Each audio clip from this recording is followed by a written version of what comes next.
오늘의 주요 뉴스입니다. 우리나라의 결혼 5년차 이내 신혼부부 수가 7년 사이 30%나 줄었고 올해는 100만 쌍 아래로 내려올 것으로 예상됩니다. 5년차 이내 신혼부부 가운데 자녀가 없는 가정의 비율은 점차 늘어나 지난해엔 절반에 가까운 46.4%를 차지했습니다. 기후변화로 인한 재앙을 막기 위한 마지노선인 산업화 이전 대비 1.5도 상승 억제라는 목표가 내년에 깨질 수 있다는 전망이 나왔습니다. 해마다 전 세계 기온이 최고치를 경신하면서 상승 제한 목표가 예상보다 훨씬 빨리 뚫릴 수 있다는 전망입니다. 버려지는 전기차 배터리에서 귀금속인 리튬을 간단하게 회수할 수 있는 기술이 개발됐습니다. 공정 온도를 200도 낮춘 것이 핵심인데 기존 배터리 재활용 기술보다 친환경적이고 경제성도 높아서 기술 수출이 기대됩니다. 사람의 세포만으로 전기 에너지 없이 스스로 움직이는 생체 로봇이 개발됐습니다. 선모를 이용해 움직이며 스스로 조립하는 이 로봇은 사람의 신경세포에 놓아두면 손상된 부위를 복구하는 것으로 나타났습니다. 각국이 위성을 만들고 발사체를 쏘아 올리는 작업을 경쟁적으로 하면서 우주산업 시대가 열렸습니다. 하지만 위성을 만들고 쏘아 올리는 작업은 우주산업의 극히 일부인데 엄청난 시장 잠재력을 가진 우주산업의 실체와 현주소를 전문가로부터 들어봅니다.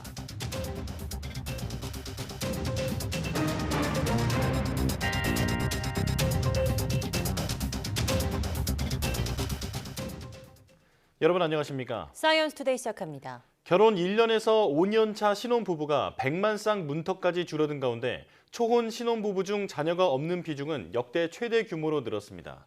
통계청이 발표한 지난해 신혼부부 통계에 따르면 신혼부부는 2021년 110만 1000쌍에서 지난해 103만 2000쌍으로 6만 9천 쌍 감소했습니다. 관련 통계가 처음 작성된 2015년 147만 2천 쌍에 달했던 신혼부부는 2016년 143만 7천 쌍, 2019년 126만 쌍, 2020년 118만 4천 쌍 등으로 해마다 5만에서 8만 쌍씩 줄고 있습니다. 이런 추세가 이어진다면 올해는 100만 쌍 아래로 떨어질 것으로 예상됩니다.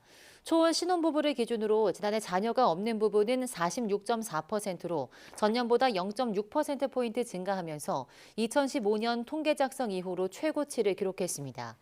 평균 자녀 수도 0.01명 줄어든 0.65명으로 역대 가장 낮았습니다. 올해 수능에서 수학 1등급을 받은 수험생 97%가 이과생이라는 분석이 나왔습니다. 네, 이번에도 이과생들의 이른바 문과 침공이 이어질 전망인 가운데 정시에서 유리한 전형을 찾기 위한 전략 짜기가 본격적으로 시작됐습니다. 김평정 기자입니다. 700여 명이 앉을 수 있는 좌석이 빈자리 없이 가득 찼습니다.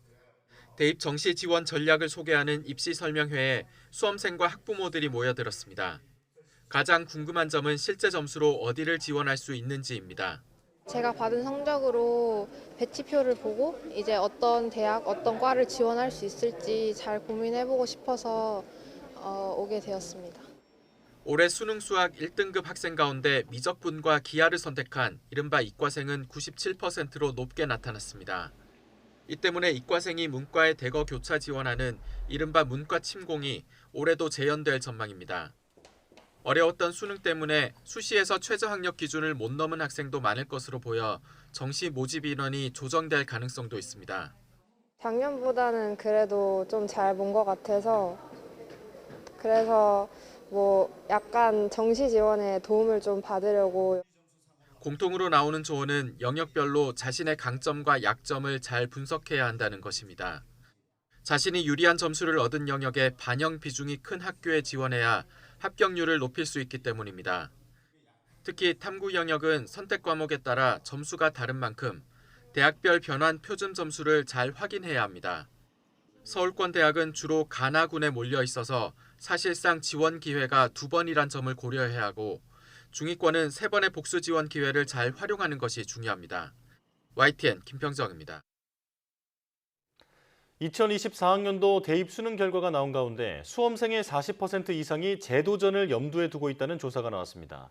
종로학원이 지난 8일과 9일 수험생 2,025명을 대상으로 설문조사한 결과를 보면 응답자의 40.4%가 정시 모집 지원 과정에서 대입 재도전을 염두에 두고 있다고 답했습니다. 과탐을 선택한 이른바 이과생 가운데 인문사회 계열로 교차 지원할 의사가 있다고 답한 학생은 50.5%로 전년도에 비해서 4%포인트 정도 증가했습니다. 성적별로는 1등급대에서 교차 지원 의사가 있는 수험생은 41.5%였지만 2등급에선 58.8%에 달했습니다. 수능에서 평소 실력보다 성적이 가장 나쁘게 나온 과목으로는 문이과 공통으로 국어가 꼽혔습니다. 극단적 선택을 고민해본 경험이 있는 청소년의 비율이 2년째 증가한 것으로 드러났습니다. 질병관리청이 전국 중고등학생 5만여 명을 대상으로 조사한 결과 14.3%가 최근 1년 동안 극단적 선택을 심각하게 생각한 적이 있다고 응답했습니다. 특히 여학생의 경우 17.9%에 달해 10.9%를 기록한 남학생보다 심각했고 학년별로는 중학교 2학년이 15.8%로 가장 높았습니다.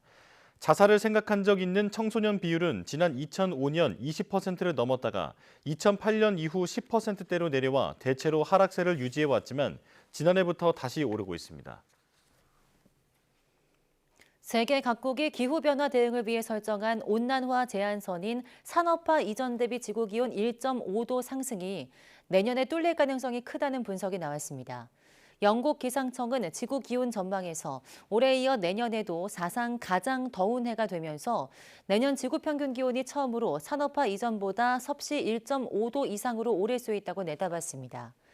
영국 기상청은 산업화 이전 평균 대비 지구 온도 상승폭이 내년에 1.34도에서 1.58도 사이가 될 것이며 중앙 추정치는 1.46도라고 예상했습니다.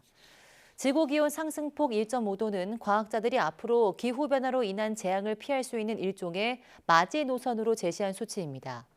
국제사회는 이를 바탕으로 2015년 파리 기후협정을 통해 2100년까지 지구 평균온도 상승을 산업화 이전 대비 2도 이내, 나아가 1.5도 이하로 제한하기로 목표를 설정했습니다. 미국 테네시주를 초강력 토네이도가 강타해 적어도 6명이 숨지고 수십 명이 다쳤습니다. 8만 가구 넘게 전기 공급이 끊겼고 플로리다와 엘라베마, 버지니아주 등지에는 토네이도 경보가 발령됐습니다. 보도에 이종수 기자입니다. 검은 회오리가 섬광을 일으키며 하늘을 덮습니다. 토네이도가 지나가면서 천둥 번개를 동반해 폭발이 일어납니다. Oh my God. 미 중남부 테네시주를 덮친 초강력 토네이도로 주택과 차량이 뒤집히거나 박살나고 나무는 휘었습니다. It just sounded like an explosion went off. You could hear stuff flying everywhere. It was crazy.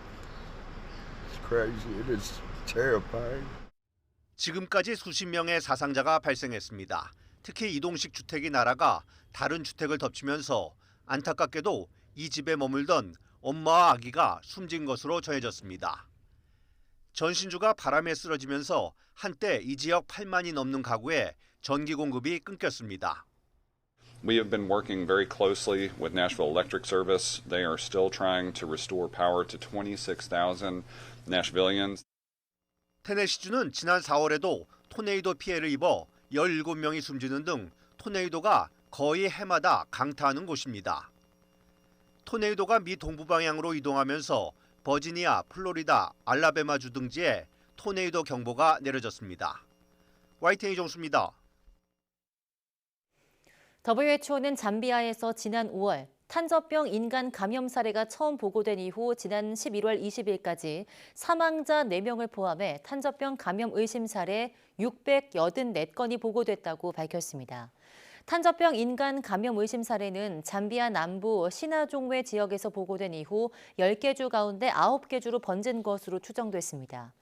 잠비아에서는 2011년 의심 사례 511건이 나온 이후 12년 만에 감염 의심 환자가 대규모로 나왔다고 WHO는 설명했습니다. 탄저병은 인간과 동물이 모두 걸릴 수 있는 전염병 질환으로 치명률이 5에서 20%에 이르며 소와 양, 염소 등 반추동물이 탄저균에 감염되고 이 동물들을 사람이 접촉했을 때 전염됩니다. 최근 국내 기술로 개발한 고체 연료 발사체가 국내 기업이 만든 인공위성을 싣고 성공적으로 발사됐는데요. 발사 장소로는 우주 발사체 발사에 유리한 조건을 갖춘 제주가 선택됐죠. 제주도는 이런 장점을 활용해 제주를 우주 산업의 중심지로 만들겠다는 계획입니다. 고재영 기자입니다. 국산 우주 발사체가 힘차게 하늘로 솟아오릅니다. 발사체 앞부분에는 한화 시스템이 개발한 소형 위성이 탑재돼 있습니다. 제주에서 고체 연료 발사체로 소형 위성을 우주로 쏘아 올린 건 지리적 이점 때문입니다. 위성 발사는 가급적이면 적도에 가장 가까운 곳에서 발사하는 게 발사 효율이 가장 좋습니다. 이 제주도 남단이 저희가 활용할 수 있는 경사궤도라든지 태양궤도를 발사할 수 있는 최적의 장소라고 판단하고 있습니다. 위성을 개발한 한화 시스템은 옛 탐나대학교 부지인 하원 테크노 캠퍼스에 우주센터 구축을 추진 중입니다. 오는 2025년까지 17,000여 제곱미터 규모의 건물을 지어 위성 개발과 연구를 진행할 계획입니다. 지역 주민들은 우주산업 관련 기업 이전이 지역 경제에 도움이 될 것으로 기대하고 있습니다. 굴뚝 없는 공장을 원했던 부분인데 지금 추진하는 방향도 보면 그거하고 이제 일맥상통하는 것 같고 어떤 대기업이 들어온다면 마을의 어떤 이익이라든지 어떤 경제적인 활용도가 있으면 같이 가자는 그런. 다른 우주산업 관련 기업도 제주에서 발사체 시험과 위성 정보 수집 등 다양한 사업을 하고 있습니다. 제주도는 앞으로 우주산업이 지역산업 구조를 개선하고 경제를 이끄는 견인차가 되길 기대하고 있습니다.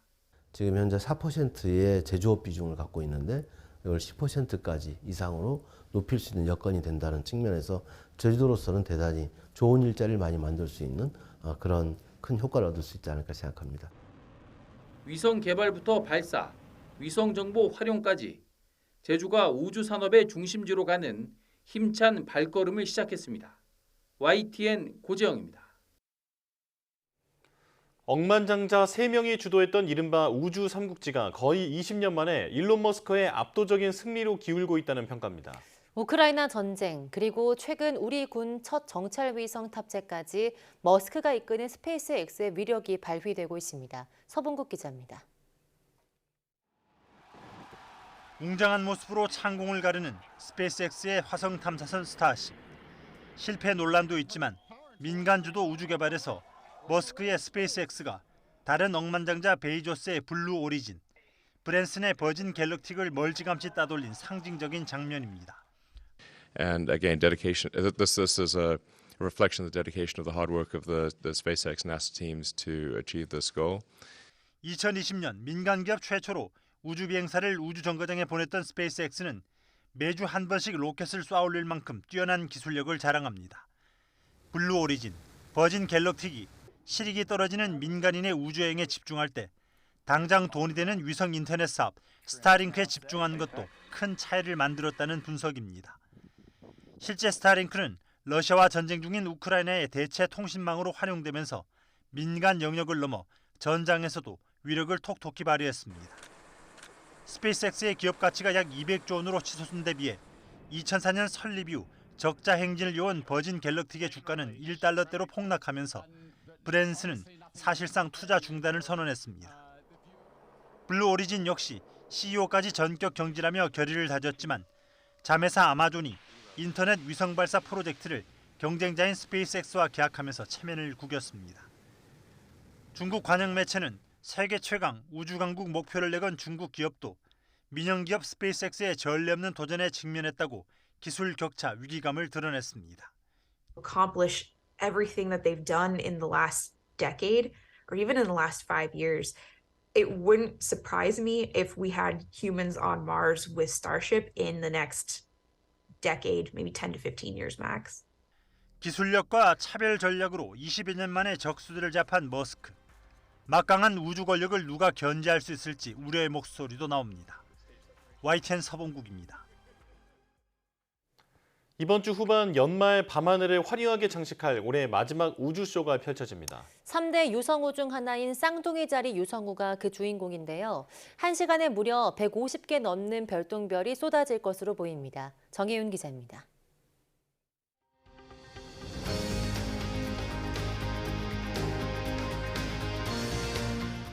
연말 마지막 우주쇼의 주인공은 쌍둥이 자리 유성우입니다. 1월에 사분의 자리 유성우, 8월에 페르세우스 자리 유성우와 함께 3대 유성우로 불립니다. 매년 12월에 반복되는 쌍둥이 자리 유성우지만 올해는 더 화려해집니다. 1시간에 무려 150개 이상의 별똥별이 떨어지며 올해 최대 유성우 쇼를 연출할 것으로 보이기 때문입니다. 14일 밤부터 15일 새벽 사이 쌍둥이 자리 주변에서 올해 들어 가장 많은 유성우가 떨어질 것으로 예상됩니다. 유성우 극대 예상 시각은 15일 새벽 4시쯤으로 쌍둥이 자리가 높이 떠오르는 자정 이후부터 새벽까지가 가장 관측하기 좋습니다. 특히 이 시기에는 달이 초저녁부터 일찍 지기 때문에 달의 방해 없이 유성우를 관측할 수 있는 최적의 조건이 될 전망입니다. 쌍둥이 자리 유성우를 보려면 도시 불빛이 없는 환경에서 시선을 머리 위로 두고 하늘 전 방향을 넓게 주시하면 됩니다. YTN 정혜윤입니다.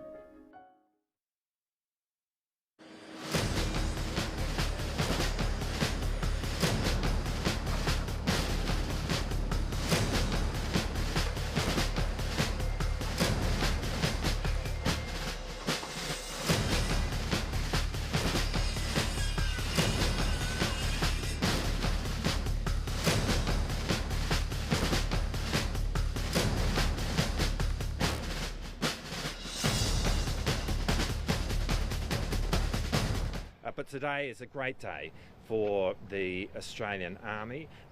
These vehicles will play an enormous role in improving the capability of our Army, the capability of our Defence Force.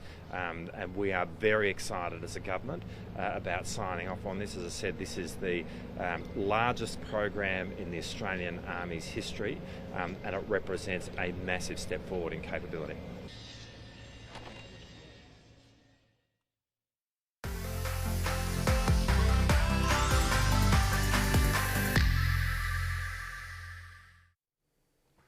우주시대, 우주산업이라는 말은 언제부턴가 전혀 어색하지 않은 친숙한 단어가 됐는데요. 실제로 우주산업은 그 잠재 시장의 규모가 무궁무진합니다.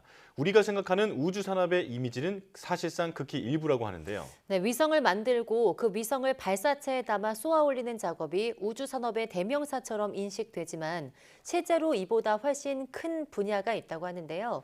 오늘 별소리 다 듣겠네에서 우주산업의 거대한 실체를 함께 들어보겠습니다. 안녕하세요. 34번째 별소리를 전해드리게 된 이강원입니다.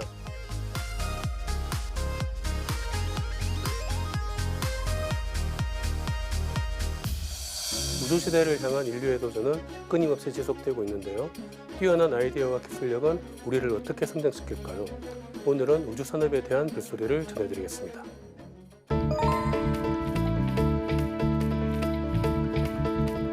네, 우주산업 분야에는 크게 위성산업과 비위성산업으로 나뉩니다. 이 중에서 위성산업이 75% 정도를 차지하는데요. 위성산업에도 위성체, 발사체, 지상장비, 위성 서비스로 구분하고 있습니다. 위성산업에서는 제일 먼저 위성을 우주로 보내는 발사체 산업이 있는데 이 부분에서는 일론 머스크의 스페이스X가 가장 큰 두각을 나타내고 있죠. 그리고 위성과 위성에 탑재되는 기기들을 제조하는 위성체 산업이 있고 위성을 제어하고 자료를 획득하는 지상장비 산업이 있습니다. 또 위성을 이용하여 통신, 인터넷을 제공하거나 위성이 획득한 데이터를 활용하는 위성 서비스 산업이 있습니다. 대부분 우주산업이라고 하면 발사체와 위성 제조 산업을 많이 연상하는데 사실 위성 산업 시장에서 발사체와 위성 제조가 차지하는 비중은 10% 정도밖에 되지 않습니다. 실제 큰 비중을 차지하는 분야는 위성 서비스인데 앞으로 위성을 이용한 인터넷 산업이 크게 성장할 것이고 장기적으로는 많은 위성들이 제공하는 데이터를 이용하여서 만들어지는 새로운 사업들이 우리 산업을 주도하게 될 것입니다.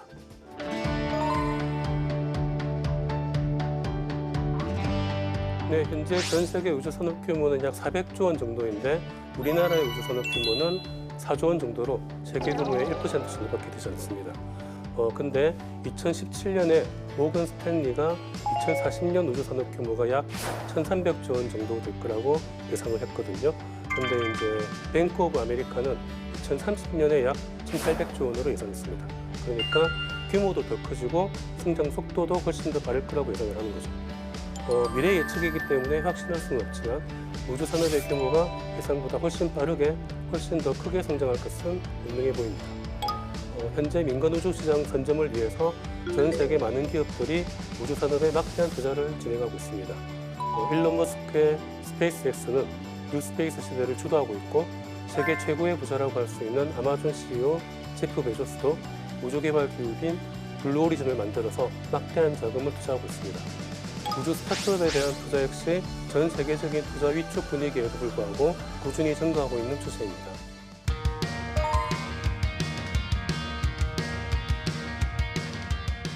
그렇진 않습니다. 우주 탐사를 위해서는 최첨단의 기술이 필요하겠죠. 그래서 우주 탐사를 위해 개발된 기술이 나중에는 우리 실생활에 사용되는 경우가 아주 많습니다. 가장 대표적으로는 지금 거의 모든 사람들이 사용하고 있는 디지털 카메라, 이것은 전문학자들이 어두운 별을 정밀하게 관측하기 위해서 사용하는 기술입니다. 그리고 와이파이 또한 전문학자들이 전파로 우주를 관측하기 위해 개발한 기술을 응용한 겁니다. 그리고 침대 매트리스나 베개에 쓰이는 메모리 폼 역시 나사가 우주 비행사의 충격 보호를 위해 개발한 것이고요. 행성의 온도를 측정하는 원리로 개발된 적외선 온도계, 이것은 현재 적외선 체온계로 사용되고 있죠. 또 국제 우주정거장에 체류하는 우주 비행사들을 위해 개발된 정수 필터도 일상생활에서 사용되고 있습니다. 최근에는 콘크리트를 투과하는 극초단파로 실종자의 심장박동이나 호흡을 감지하는 기술이 재난 지역에서 인명 구조를 위해 사용되고 있는데, 이 기술 역시 행성 탐사 위성이 몽골이 물체의 변화를 탐지하는 데 사용했던 기술입니다. 이렇게 우주에서 사용되는 다양한 우주 기술이 우리 일상생활에서도 활발하게 사용되고 있습니다.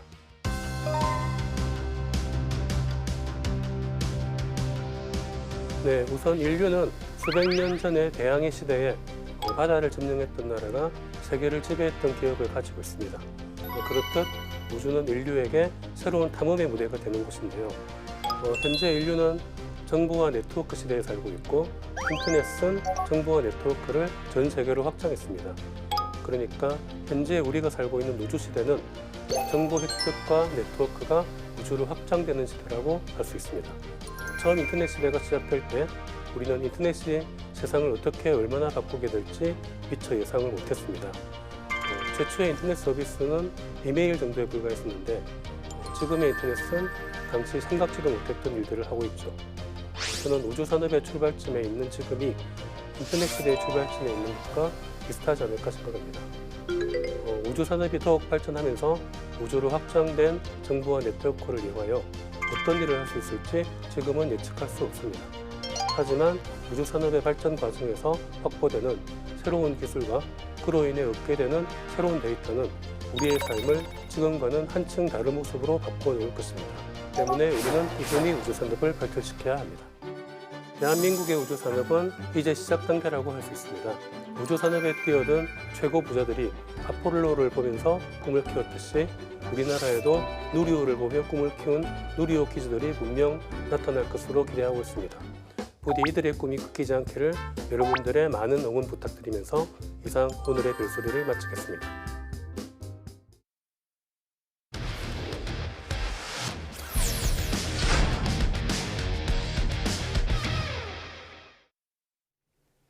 과학기자와 함께 전 세계 도시 속에 숨겨진 과학 문화유산을 알아보는 코너입니다. 과학도시 최소라 기자와 함께하겠습니다. 어서 오세요. 안녕하세요. 네, 오늘은 어떤 도시로 떠나볼까요? 네, 오늘 둘러볼 곳은 북미 최대 도시 가운데 하나입니다. 또 인공지능 기술을 선도하고 있는 대표적인 도시인데요. 어디인지 말씀드리기 전에 준비된 영상으로 먼저 만나보시겠습니다.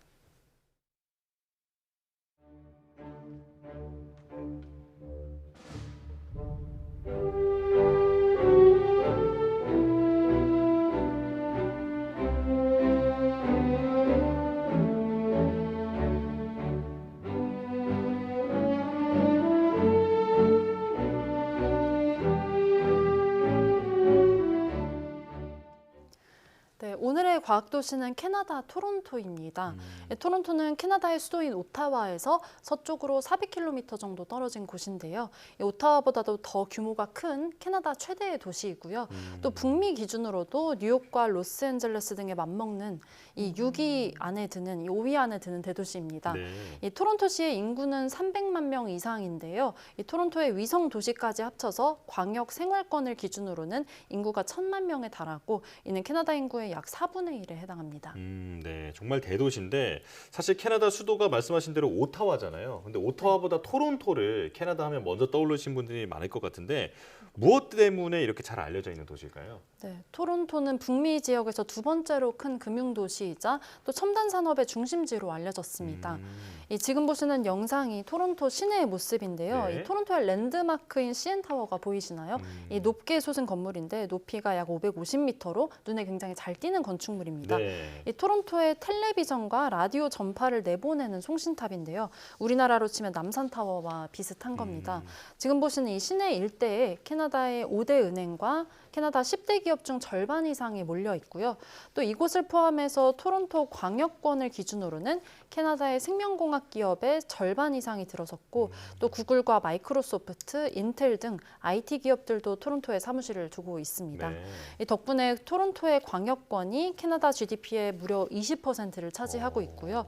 이 토론토는 캐나다의 경제 수도로 불리고 있기도 합니다. 네, 영상을 보니까 정말 뭐 뉴욕 못지않게 고층 빌딩이 즐비한 도시인 것 같은데요.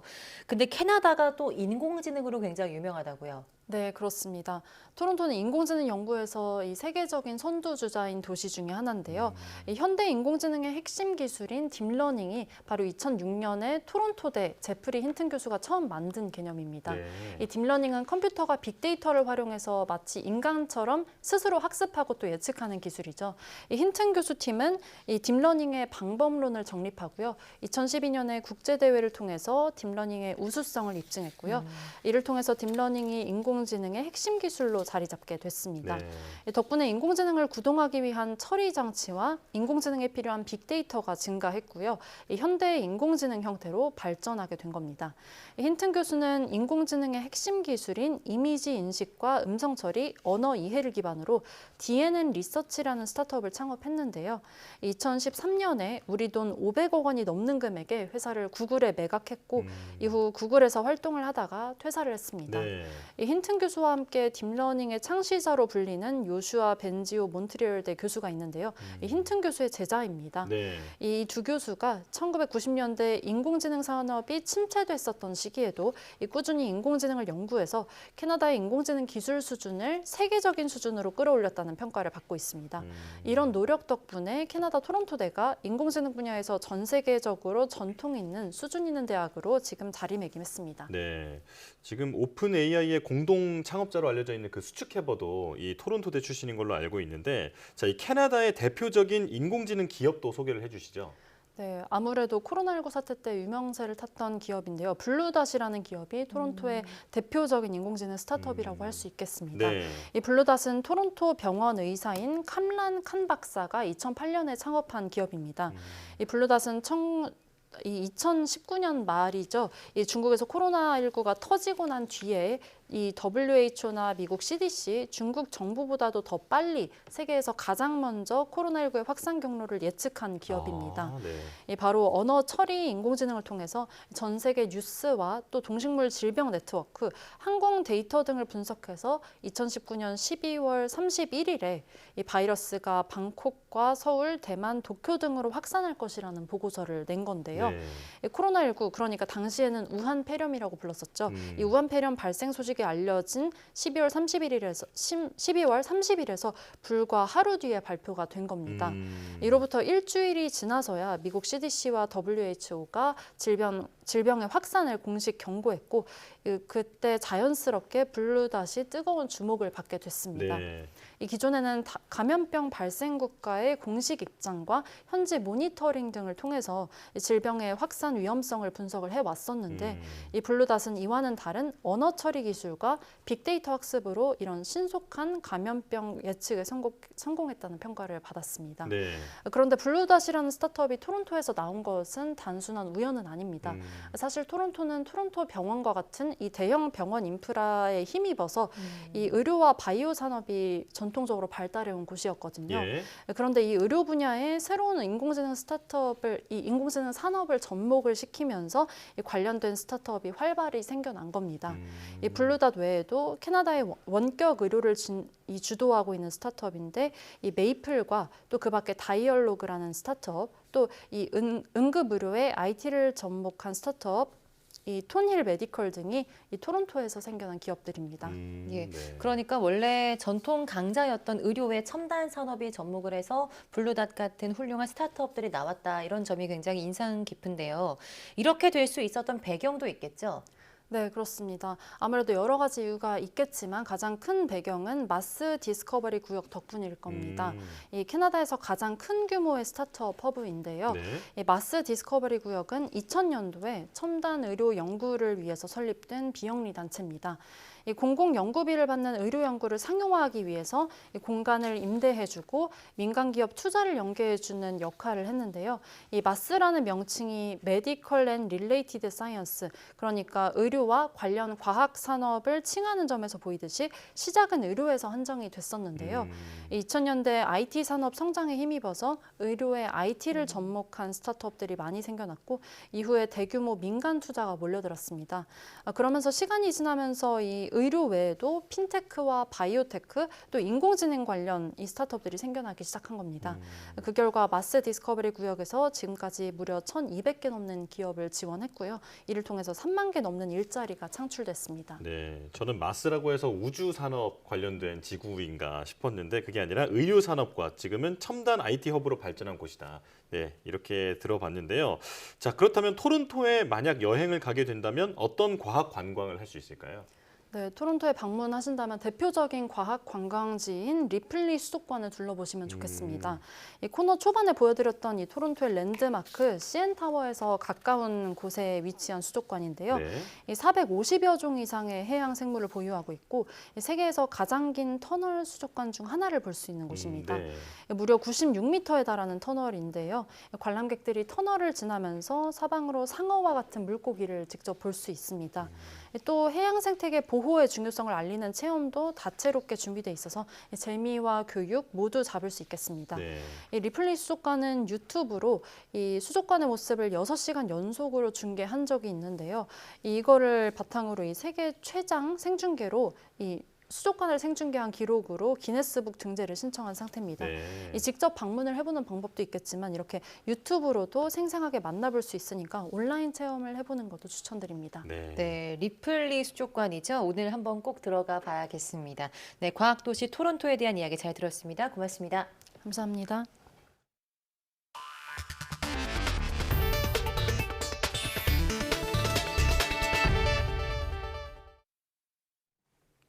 동물의 생체 조직을 이용해 전기 없이도 스스로 움직이는 이른바 생체 로봇이 주목받고 있습니다. 미국 연구팀이 사람의 세포로 이런 생체 로봇을 만들어 손상된 조직을 스스로 치료하는 데 성공했습니다. 이동은 기자입니다. 지난 2021년 미국 연구팀이 금속이 아닌 동물의 세포로만 이루어진 생체 로봇을 처음으로 개발했습니다. 개구리의 세포를 배양해 만든 이 로봇은 스스로 움직일 뿐 아니라 번식까지 하는 것으로 나타났습니다. 하지만 당시 과학계는 이 로봇의 자가 번식 능력이 양서류의 특징 때문이라며 이의를 제기했습니다. 연구팀이 이번에는 개구리 대신 사람 세포로 생체 로봇을 만드는 데 성공했습니다. 털 모양의 돌기인 선모가 있는 체세포를 이용해 스스로 움직이는 로봇을 만든 겁니다. Anthrobots are the first fully cellular, living biological robots made up of human cells. Anthrobots don't have any electrical wiring or mechanical parts. It's all living biological cells with an inherent ability to act as a machine.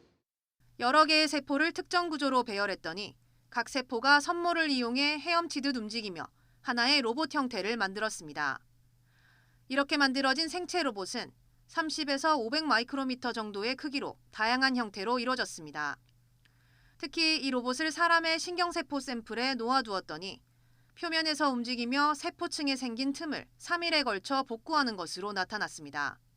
In the future, we may be able to take a person's own cells and use precisely designed stimuli to get them to adopt desired shapes and behaviors. We could reinsert them back into the body to have them perform therapeutic tasks. 생체 로봇은 세포 배양만으로 만들 수 있어 몸에 들어가도 면역 반응이 없고 유전자 변이 우려도 없습니다.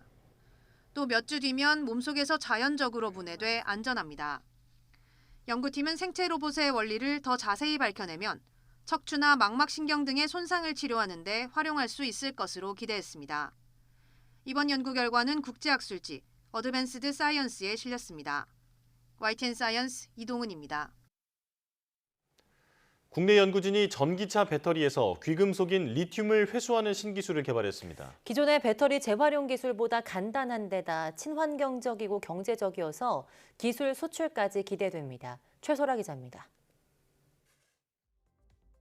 전기차 배터리로 사용되는 리튬 이온 전지. 니켈 전지 등 다른 2차 전지보다 수명이 길고 에너지 밀도가 높아 널리 활용되고 있습니다. 하지만 리튬은 매장량이 한정됐고 가격 변동이 커 재활용 기술에 대한 요구가 높습니다. 국내 연구진이 간단한 공정만으로 폐일 리튬 이온 전지에서 리튬을 회수하는 기술을 개발했습니다. 다 쓴 전지를 별다른 선별 과정 없이 파쇄합니다. 잘게 잘린 전지 덩어리를 섭씨 1200도에서 가열합니다. 1시간이 채 안 돼 고운 가루로 변한 전지를 체에 거르자 흑연은 아래로 떨어지고 리튬 화합물만 남았습니다. 걸러진 리튬 화합물을 정제하면 리튬을 회수해 전지 소재로 쓸 수 있는 겁니다. 단일 공정으로 CO2 발생도 저감하면서 친환경적으로 자동차 배터리에 함유되어 있는 흑연과 고가 금속을 분리할 수 있는 그러한 기술이 되겠습니다. 이번 기술은 1200도 부근에서 고운 가루가 되어 리튬 등과 쉽게 분리되는 흑연의 특성을 이용했습니다. 기존에는 리튬 회수를 위해 폐전지를 1400도까지 가열해 흑연을 이산화탄소로 산화해 날렸지만 연구팀은 오히려 흑연이 날아가지 않을 정도로 가열한 뒤 흑연을 물리적으로 분리한 겁니다. 공정 온도가 낮아진 덕분에 설비를 구축하는 데 드는 비용과 투입되는 에너지도 훨씬 아낄 수 있습니다. 연구팀은 이번 기술에 대한 국내 특허 등록을 마쳤고 미국과 중국, 유럽에서 특허 등록을 진행하고 있다고 밝혔습니다. YTN 사이언스 최소라입니다. 전기차 테슬라 자율주행 보조장치 오토파일럿이 부적합한 환경에서 작동하면서 최소 8건의 치명적이거나 심각한 사고가 발생한 것으로 나타났습니다. 미 워싱턴 포스트는 2016년부터 최근까지 오토파일럿이 시골길 등 주행 변수가 많은 도로에서 작동하면서 최소 8건의 교통사고가 난 것을 확인했다고 보도했습니다. 워싱턴 포스트가 확보한 차량 블랙박스를 보면 테슬라 차량은 막다른 도로이기 때문에 좌회전 또는 우회전을 해야 한다는 노란색 경고등과 관계없이 시속 113km로 달리다 길가에 한 젊은 부부를 치었습니다. 이 밖에 2016년 사고에서는 테슬라 차량이 플로리다에서 주행하다 트럭과 충돌했고 올해 3월 노스캐롤라이나 사고에서는 속도를 늦추지 않고 시속 72km로 달리다 스쿨버스에서 내리던 10대 학생을 치었습니다. 전문가들은 이런 오토파일럿 관련 사고는 빠르게 발전한 기술에 대한 정부의 감독 부재가 초래한 결과를 보여준다고 지적했습니다. 유엔이 내년 8월까지 인공지능에 대한 규제 방향을 정하기 위해서 고위급 자문기구 회의를 열었습니다. 국무총리 산하 개인정보보호위원회는 지난 8일 뉴욕 유엔 본부에서 열린 유엔 고위급 자문회의에 고학수 개인정보보호위원장이 참석했다고 밝혔습니다. 자문회의는 G7에서 채택한 히로시마 AI 프로세스와 백악관 AI 행정명령 등 국제사회 AI 규제안 등을 참고해 내년 8월까지 규제 방향을 담은 보고서를 내는 것을 목표로 하고 있습니다. 자문회의는 AI 개발 기업이 출시 전에 서비스에 문제가 없다는 사실을 스스로 검증하고 보고하는 레드티밍과 AI가 만든 각종 콘텐츠에 이를 표시하는 워터마크 등의 방안을 검토하는 것으로 알려졌습니다. 코로나19가 대유행하던 시기에 지역 의료원을 비롯한 공공병원들은 감염병 전담 병원으로 지정돼 환자 치료를 도맡았습니다. 일상 회복 뒤 공공병원들도 원래 하던 일반 진료 체계로 돌아갔지만 의사도 환자도 떠나면서 문을 닫을 위기에 내몰리고 있습니다. 김혜은 기자입니다.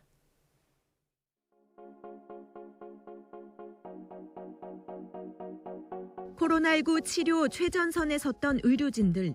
그들이 감염병과 싸우던 코로나19 전담병원의 현재 모습은 어떨까? 병실 곳곳이 텅 비어 일부 병동은 아예 폐쇄되기도 했습니다. 1년 만에야 겨우 문을 연 신장투석실도 외래 진료도 발길이 뜸해졌습니다. 코로나19 전담 치료를 끝내고 일반 진료를 시작했지만 병상 절반 정도는 1년 넘게 비어 있습니다. 3년 이상의 그런 시간 동안 저희 환자들이 있었어요. 그분들이 지금 다른 병원으로 떠났는데 쉽게 돌아오지 못하는. 일반 진료를 못하게 된 의사들이 병원을 떠나면서 공공병원마다 의사 수도 턱없이 부족해졌습니다. 이 때문에 300억 원 가까운 흑자를 내던 전국 35개 지방의료원은 올해 기관당 평균 84억 원의 적자가 예상됩니다. 은행에서 일단 임시 방편으로 한 30억 정도를 운영자금을 대출을 받았습니다. 저희가 11월 달에 대출을 했거든요. 그래서 지금 많이 버티면 1월. 국립중앙의료원은 공공병원들이 코로나19 이전만큼 진료 실적을 회복하는데 4.3년 걸릴 것으로 추계했습니다. 정부가 회복 기간을 6개월로 보고 보상금을 지급했지만 예상을 빗나간 겁니다. 보건의료노조는 공공병원에 대한 정부 지원을 촉구하며 단식 투쟁에 나섰습니다. 공공병원이 제대로 운영이 돼야 우리나라의 이런 취약계층의 지역에서 환자들을 책임을 지고 치료를 해줄 수 있는데 정상화될 때까지 유지할 수 있도록 회복기 지원 예산을 반영을 해줘야 됩니다. 하지만 회복기 예산 편성도 임시 처방에 불과하다는 게 문제입니다. 공공병원 의사 인력과 재정 방식에 대한 근본적인 대책을 마련하지 않으면 또 다른 감염병이 닥쳤을 때 속수무책일 것이란 지적이 나오고 있습니다. YTN 김혜은입니다. 고금리에 물가까지 높다 보니 서민 부담은 이만저만이 아닙니다. 빠듯한 주머니 사정에 보험을 깨기도 하는데요. 이런 생계형 해약이 꾸준히 늘고 있습니다. 이형원 기자입니다. 지난해부터 이어진 고금리 고물가로 서민 삶은 갈수록 팍팍해지고 있습니다. 쑥 오른 생활비에 대출 이자까지 더하면 허리가 휠 정도입니다. 주머니가 얇아진 만큼 한 달에 한 번씩 빠져나가는 보험료도 부담입니다. 20에서 30만 원 나가는 것 같아요. 이제 생활비도 많이 나가야 되는데 보험료에도 이제 좀 많이 투자를 하니까 부담되는 면이 많은 것 같긴 해요. 소득 수준이 그만큼 상승하는 게 좀 받쳐주면은 뭐 또 그렇겠는데 지금 이제 물가도 많이 오른 상태고 당연히 부담이 되죠. 어쩔 수 없이 보험을 깨는 생계형 해지가 급증한 이유입니다. 생명보험업계 해약 환급금 규모는 올해 들어 3분기까지 34조 원이 훌쩍 넘습니다. 1년 전보다 10조 원 이상 불어나면서 3분기 기준 사상 최대를 기록했습니다. 특히 보험료를 내지 못해 보험사가 해지를 통보하는 사례도 크게 늘었습니다. 비자발적 해지로 받는 환급금이 1년 새 30% 가까이 급증한 겁니다. 보험 해지가 늘어나는 것은 기본적으로 이제 고금리와 경기 저하 등으로 인해서 생활이 좀 어렵다. 서민들의 생활이 굉장히 어려워지고 있다라는 신호로. 실제로 보험 계약 해지 사유를 보면 경제적 어려움이 가장 많이 꼽혔습니다.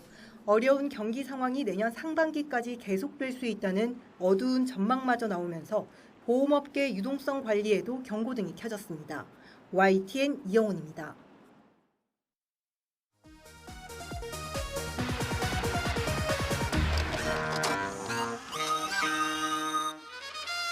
모제품을 사는 이유가요. 질이 좋은지 안 좋은지 잘 모르겠는데 멋있고 남한테 튀니까 튀니까 좋다고. 자기 아이가 갖고 있지 않으면은 애들이 기가 죽고 그래서 애들이 조르다 보면은 엄마도 어쩔 수 없이 사주게 되고.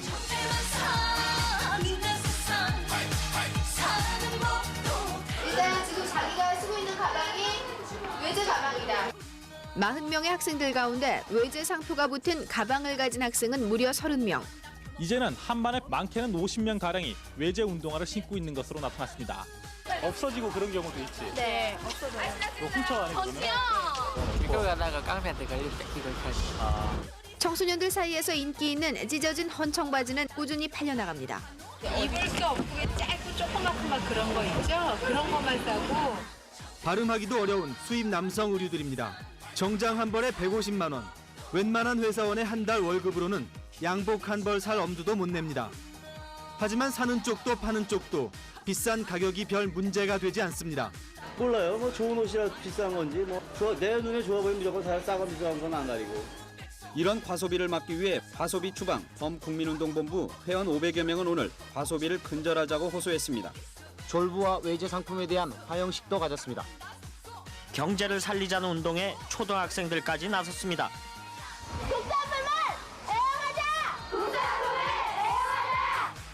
한탄하고 좋네. 그죠? 소비자들의 이 같은 국산품 애용 바람은 중소기업 제품에도 불어 주부들의 발길이 평소보다 2배 이상 늘었습니다. 경제도 어렵고 그래서요. 저도 국산품을 쓰려고 무지 노력하고 있습니다. 경제 위기를 극복하자는 소비자들의 마음과 손길이 우리 경제에 활력이 되고 있습니다.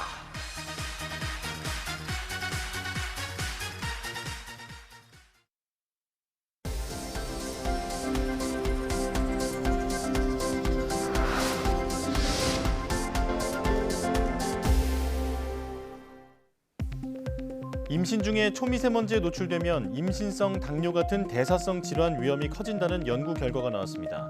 이대 목동병원과 강남 세브란스 등 공동 연구팀은 국내 7개 대학병원을 방문한 임신부 300여 명을 대상으로 분석한 결과 이렇게 나타났다고 밝혔습니다. 연구 결과 초미세먼지 농도 좋음을 기준으로 6개월 이상 기준치 이상의 초미세먼지에 노출된 임신부는 그렇지 않은 경우보다 임신성 당뇨병에 걸릴 위험이 2.3배 높았습니다. 또 기준치 이상의 초미세먼지에 노출된 경우 혈압이 상승할 위험도 2.2배에 달하는 것으로 나타났습니다.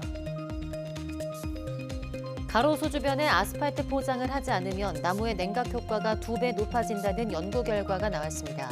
스웨덴 예테보리드 연구팀은 2017년과 2018년 여름 동안 가로수 주위 아스팔트 포장 정도와 나무의 성장, 잎에서 방출되는 물의 양 등을 조사한 결과 이렇게 나타났다고 밝혔습니다.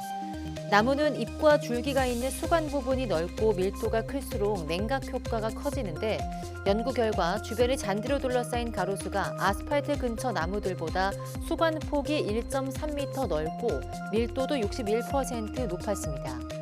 연구팀은 그늘의 면적과 차광 효과 등을 고려했을 때 냉각 효과는 잔디로 둘러싸인 가로수가 2배 더 크다고 설명했습니다.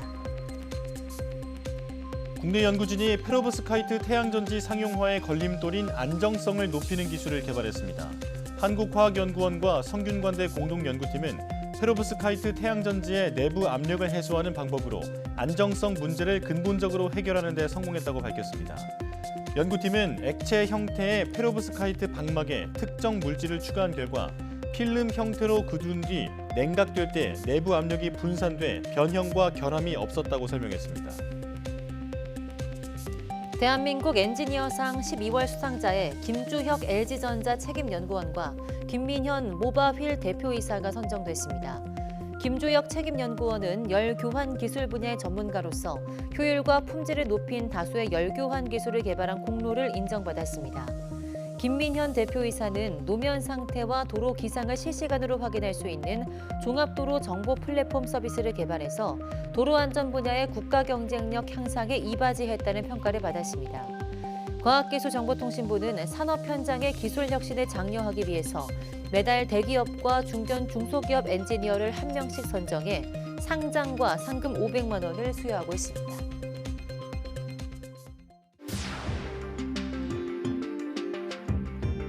후방 카메라 쪽에 빗방울이 이렇게 맺히게 되면 운전하는 게 이제 매우 어려웠었던